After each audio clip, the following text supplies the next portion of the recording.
আবারও চলে আসলো রাত 10টায় এক অত্যন্ত ভয়ঙ্কর গল্প নিয়ে। আজকের এপিসোড 2-এ আমরা আলোচনা করব ফিসফিসানো বনের ব্যাপারে। এটি একটি খুবই ভয়ঙ্কর গল্প হতে চলেছে। যারা শুনবে পুরোটা তাদের ভয় পেতেই হবে। এক এমন গল্প যা আপনার আত্মার মধ্যেও শিহরণ জাগিয়ে তুলবে। চলো শুরু করা যাক। আজকের শিরোনাম ফিসফিসানি গল্প। বাতাস কর্কশভাবে পাইন গাছের মধ্যে দিয়ে বয়ে যাচ্ছিল। তখন ইথান এবং তার বন্ধুরা ফিসফিসানো বনের গভীরে এগিয়ে যাচ্ছিল। এক বন যা স্থানীয় কাহিনী এবং ভৌতিক গুজবে পূর্ণ। সূর্য ডোবার পর এখানে কেউ আসতে সাহস করত না, কিন্তু কৌতূহলের সাথে কিছু মদ্যপান ব্যক্তি তাদের বনের গভীরে টেনে এনেছিল।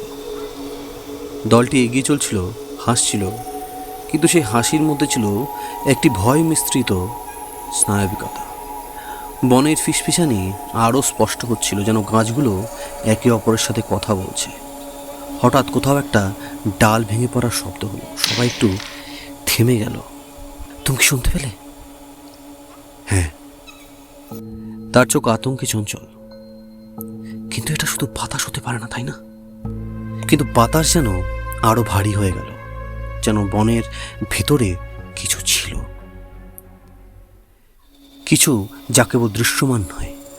এক অদ্ভুত শীতল অনুভূতি তাদের চারপাশে বয়ে যাচ্ছিল।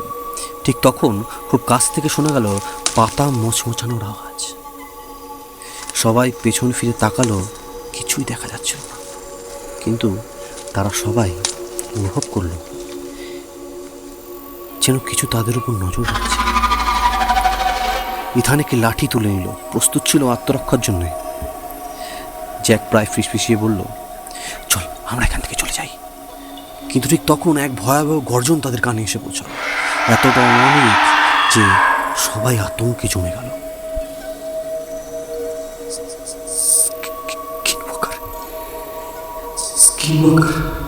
স্যাম ভয়ে ফিসফিস করে বলল, যেন তার কণ্ঠ আটকে গেছে।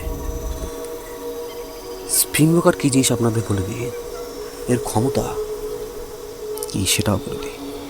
স্কিনওয়াকার লোককাহিনীর সবচেয়ে ভয়ঙ্কর সত্তা, একটি মারাত্মক মরণাস্ত্র যা হত্যা করে অন্য রূপ ধারণ করতে পারে। এর সবচেয়ে বড় শক্তি হলো তার শিকারের চেহারা এবং স্মৃতি নকল করার ক্ষমতা। স্কিনওয়াকার একবার তার শিকারকে হত্যা করলে তার রূপ নিতে পারত, মানুষ হোক কিংবা পশু। সে কাউকে ছাড়ত না। সে নিঃশব্দে শিকার করতে পারত। তার শ্বাস বা চলাফেরা কোনো শব্দ করত না।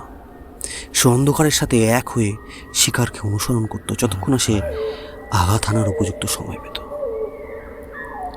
তাদের চলাফেরা ছিল এত ক্ষুদ্র, এক মুহূর্তের সামনে তারা সামনে থাকলে পর মুহূর্তে তারা পেছনে চলে আসতো। এক গায়ের শক্তি ছিল অপ্রতিরোধ্য। একবার তারা কোনো শিকারকে ধরে ফেললে সেখান থেকে বাঁচার উপায় ছিল না। তো আমি আপনাদের স্কিনওয়াকার সম্বন্ধে জানিয়ে দিলাম যে ব্যাপারটা কীরকম বিস্ট বা কীরকম টাইপের সত্তা এটি, এর ক্ষমতা কী। এবার গল্পে আসা যাক। একের পর এক হত্যা হলো। তারা সিদ্ধান্ত নিল দ্রুত বনের বাইরে চলে যাবে, কিন্তু স্কিনওয়াকার ইতিমধ্যে তাদের ঘিরে ধরছে, তাই তারা দৌড় লাগালো। সবাই মিলে দৌড়াতে দৌড়াতে প্রথম আঘাতটা গেল স্যামের ওপর। সে হঠাৎ করে থেমে গেল এবং তার পা মাটিতে আটকে গেছে। ইথান এবং বাকিরা পেছনে ফিরে দেখলো স্যামের চোখটি ফাঁপা হয়ে গিয়েছিল। তার গলা গভীর থেকে এক অমানবিক শব্দ বেরোচ্ছিল। ঠিক তারপর স্যামের দেহটি মাটিতে লুটিয়ে পড়ল। তারা সেখানেই দাঁড়িয়েছিল, আতঙ্কিত এবং হতবাক, কিন্তু বুঝতে পারল না আসল স্যাম কখন মারা গেছে। এটা আমাদের সাথে খেলছে। ইথান চিৎকার করে উঠল, চলো এখান থেকে পালাও। তারা যত দ্রুত সম্ভব দৌড়াতে শুরু করলো। পরবর্তী শিকার ছিল জেনা। দৌড়াতে দৌড়াতে হঠাৎ একটি শীতল হাওয়া তার কাঁধে স্পর্শ করলো। সে থেমে গেল এবং ভয়ে কাঁপতে লাগলো।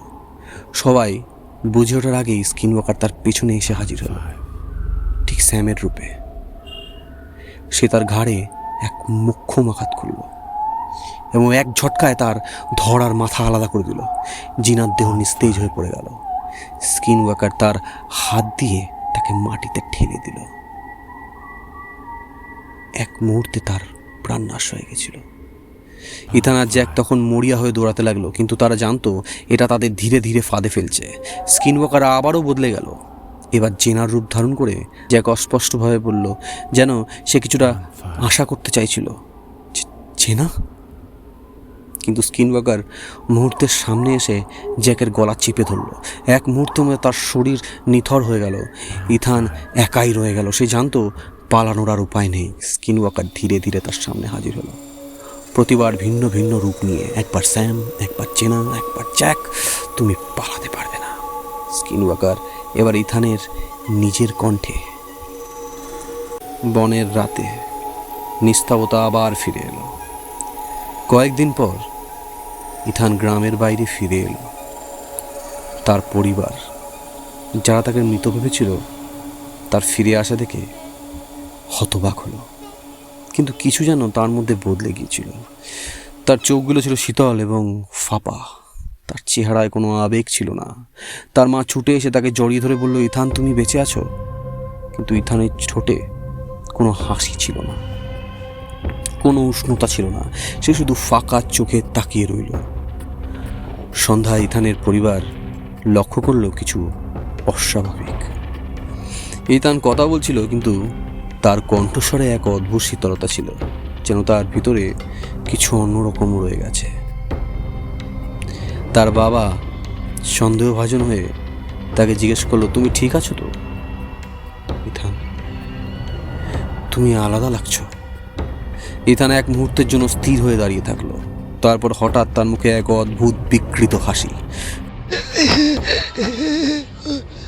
অদ্ভুতভাবে বলল, তোমরা এখন আর আমাকে চেনো না।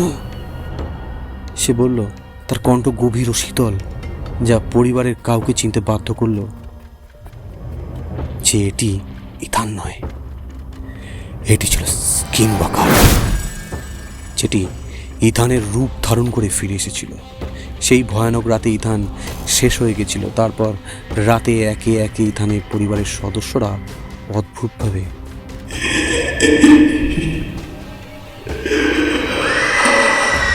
শেষমেশ ইথানের বাড়ি ফাঁকা হয়ে গেল এবং গ্রামের মানুষ সেই রাত থেকে আর কোনোদিন সেই বাড়ির ধারে কাছেও আসতে সাহস করেনি। এইবার গল্পের সবচেয়ে ভয়ঙ্কর অংশ শুরু হচ্ছে।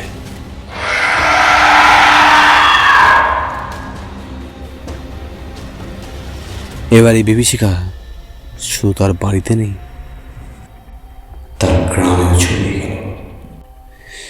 ইথান ফিরে আসার পর থেকে গ্রামটিতে অস্বাভাবিক ঘটনা ঘটতে শুরু করেছিল। ইথান, যাকে সবাই মৃত বলে ভেবেছিল, হঠাৎ সে গ্রামে ফিরে আসে, সেটা তো তোমরা জানোই। তবে গ্রামের কেউই জানতো না ইথানের দেহে আসলে অন্য কেউ ছিল, এক ভয়ঙ্কর স্কিনওয়াকার। প্রথমে গ্রামের মানুষদের সন্দেহ হয়নি। ইথান ছিল শান্তভাবে, তবে তার চোখে ছিল অদ্ভুত শীতলতা আর মুখে সেই বিকৃত হাসি। রাতের বেলায় গ্রামে অদ্ভুত শব্দ শোনা যেতে শুরু করলো, যেন কেউ বা কিছু নিঃশব্দে ঘুরে বেড়াচ্ছে। পায়ের আওয়াজ ছিল খুবই হালকা। প্রথম হত্যা হলো গ্রাম প্রধানের পরিবারের উপর। রাত্রি ছিল অন্ধকারাচ্ছন্ন এবং গ্রামের বাতাস ছিল অদ্ভুত শীতলতা। গ্রাম প্রধানের স্ত্রী রান্নাঘরের কাজ করছিল, তখন হঠাৎ পেছন থেকে একটি শীতল স্পর্শ অনুভব করল। সে ঘুরে তাকালো, কিন্তু কাউকে দেখতে পেল না। কিছু মুহূর্ত পরেই একটা দ্রুত নিঃশব্দ ছায়া তার সামনে দিয়ে সরে গেল। আর চিৎকার করার সময় পেল না। স্কিনওয়াকার এক মুহূর্তে তার গলা চেপে ধরল এবং তার মুখ থেকে কোনো শব্দ বের হওয়ার আগেই সে তার নলিটি টেনে ছিঁড়ে খেয়ে নিল। সে নিঃশব্দে মাটিতে লুটে পড়ে রইল। ইথানের রূপ নিয়ে থাকা স্কিনওয়াকার নিঃশব্দভাবে তার দেহ টেনে নিয়ে গেল এবং তার স্কিনটাকে ছাড়িয়ে নিল নির্দয়ভাবে, যেন তার হত্যার প্রকৃতি ছিল নিখুঁত এক শিল্পকলা। পরের দিন সকালে গ্রামবাসী যখন গ্রাম প্রধানের বাড়িতে গেল, সবাই হতবাক হয়ে গেল। তার স্ত্রী মৃতদেহ এক দানবীয় ভঙ্গিতে পড়েছিল, আর তার ত্বক ছিল সম্পূর্ণকে খুলে নেওয়া। ধীরে ধীরে পুরো গ্রামে আতঙ্ক ছড়িয়ে পড়ল। এই ঘটনার পর থেকে প্রতিদিন রাতে গ্রামের কেউ না কেউ অদৃশ্য হয়ে যাচ্ছিল। এক একজন নিখোঁজ হচ্ছিল, আর সকালে তাদের মৃতদেহ পাওয়া যাচ্ছিল অদ্ভুতভাবে বিকৃত অবস্থায়।